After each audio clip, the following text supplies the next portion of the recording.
ಇನ್ನು ಉಪಸಮರದ ಬೆನ್ನಲ್ಲೇ ಸಿಎಂ ಸಿದ್ದರಾಮಯ್ಯ ತವರು ಪ್ರವಾಸದಲ್ಲಿದ್ದಾರೆ. ಎಚ್ಡಿಕೋಟೆ ತಾಲೂಕಿಗೆ ಭರಪೂರ ಕೊಡುಗೆ ಕೊಟ್ಟಂತ ಸಿಎಂ ಬರೋಬ್ಬರಿ 433 ಕೋಟಿ ಕಾಮಗಾರಿಗೆ ಚಾಲನೆ ಕೊಟ್ಟಿದ್ದಾರೆ. ವಾಲ್ಮೀಕಿ ಜಯಂತಿಯಲ್ಲಿ ಭಾಗಿಯಾಗಿ ಹಾಡಿಗೆ ಭೇಟಿ ನೀಡಿ ಆದಿವಾಸಿಗಳ ಸಮಸ್ಯೆಯನ್ನ ಆಲಿಸಿದರು.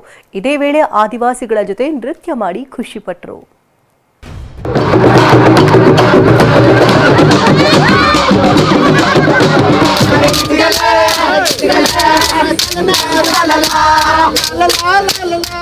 ಹಾಡಿ ಜನರ ಜೊತೆ ಕೋಲಾಟ, ತಾಳಕ್ಕೆ ತಕ್ಕಂತೆ ಕುಣಿತ, ಆದಿವಾಸಿಗಳ ಜೊತೆ ಮುಕ್ತವಾಗಿ ಬೆರೆತ ನಾಡದೊರೆ.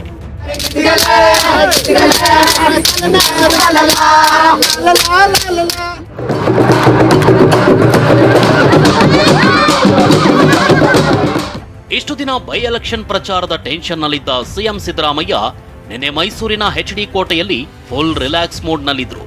ಉದ್ಬೂರು ಬಳಿಯ ಕೆರೆ ಹಾಡಿಗೆ ನಿನ್ನೆ ಭೇಟಿ ನೀಡಿದ್ದ ಮುಖ್ಯಮಂತ್ರಿ ಆದಿವಾಸಿಗಳ ಜೊತೆ ಕಾಲ ಕಳೆದ್ರು.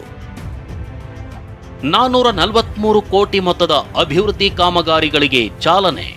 ಎಚ್ಡಿಕೋಟೆಯಲ್ಲಿ 443 ಕೋಟಿ ರೂಪಾಯಿ ಮೊತ್ತದ ಅಭಿವೃದ್ಧಿ ಕಾಮಗಾರಿಗಳಿಗೆ ಸಿಎಂ ಸಿದ್ದರಾಮಯ್ಯ ಚಾಲನೆ ನೀಡಿದ್ರು. ಬಳಿಕ ವಾಲ್ಮೀಕಿ ಜಯಂತಿ ಕಾರ್ಯಕ್ರಮದಲ್ಲಿ ಭಾಗಿಯಾಗಿದ್ರು. ಈ ವೇಳೆ ಮಾತನಾಡಿದ ಸಿಎಂ, ಸರ್ಕಾರ ಬರೀ ಗ್ಯಾರಂಟಿ ಯೋಜನೆಗೆ ಹಣವನ್ನ ಖರ್ಚು ಮಾಡ್ತಿದೆ, ಅಭಿವೃದ್ಧಿಗೆ ಹಣ ಇಲ್ಲ ಅಂತಾರೆ. ಎಂದು ಶಂಕುಸ್ಥಾಪನೆ ಮಾಡ್ತಿರೋದು ದುಡ್ಡಲ್ವಾ ಅಂತ ಪ್ರತಿಪಕ್ಷಗಳಿಗೆ ಪ್ರಶ್ನೆ ಮಾಡಿದ್ರು. ಹೆಗ್ಗಡದೇವನಕೋಟೆ ಕ್ಷೇತ್ರದಲ್ಲೂ ಕೂಡ 443 ಕೋಟಿ 35 ಲಕ್ಷ ಅಭಿವೃದ್ಧಿ ಕೆಲಸಗಳನ್ನ ಮಾಡ್ತಾ ಇದ್ದಾರೆ. ನಮಗೆ ಟೀಕೆ ಮಾಡ್ತಾರೆ ವಿರೋಧ ಪಕ್ಷದವರು, ಟೀಕೆ ಮಾಡ್ತಾರೆ. ಏನಂತಪ್ಪ ಅಂತಂದ್ರೆ, ಗ್ಯಾರಂಟಿ ಯೋಜನೆಗಳನ್ನ ಜಾರಿ ಮಾಡೋದ್ರಿಂದ ಅಭಿವೃದ್ಧಿ ಕೆಲಸಗಳಿಗೆ ದುಡ್ಡಿಲ್ಲ. ಮತ್ತೆ ಈ 443 ಕೋಟಿ ಹೆಂಗೆ ಇದು ಎಲ್ಲಿಂದ ಬಂತು ನೋಡಿ. ವಿರೋಧ ಪಕ್ಷದವರು ಟೀಕೆ ಮಾಡೋದ್ರಲ್ಲಿ ಏನಾದ್ರು ಸತ್ಯಾಂಶ ಇದೆಯಾ? Any truth in that? ಯಾವುದೇ ಸತ್ಯಾಂಶ ಇಲ್ಲ. ಈ ಕಾರ್ಯಕ್ರಮದ ಬಳಿಕ ಉದ್ಬೂರು ಬಳಿಯ ಕೆರೆ ಹಾಡಿಗೆ ಭೇಟಿ ನೀಡಿದ ಸಿಎಂಗೆ ಆದಿವಾಸಿಗಳು ಸಾಂಪ್ರದಾಯಿಕ ಸ್ವಾಗತ ಕೋರಿದ್ರು. ಈ ವೇಳೆ ಸಿದ್ದರಾಮಯ್ಯ ಬುಡಕಟ್ಟು ಸಮುದಾಯದ ನೃತ್ಯಕ್ಕೆ ಮನಸೋತು ಆದಿವಾಸಿಗಳ ಜೊತೆ ಕೋಲಾಟ ಆಡಿ ನೃತ್ಯ ಮಾಡಿ ಸಂಭ್ರಮಿಸಿದ್ರು.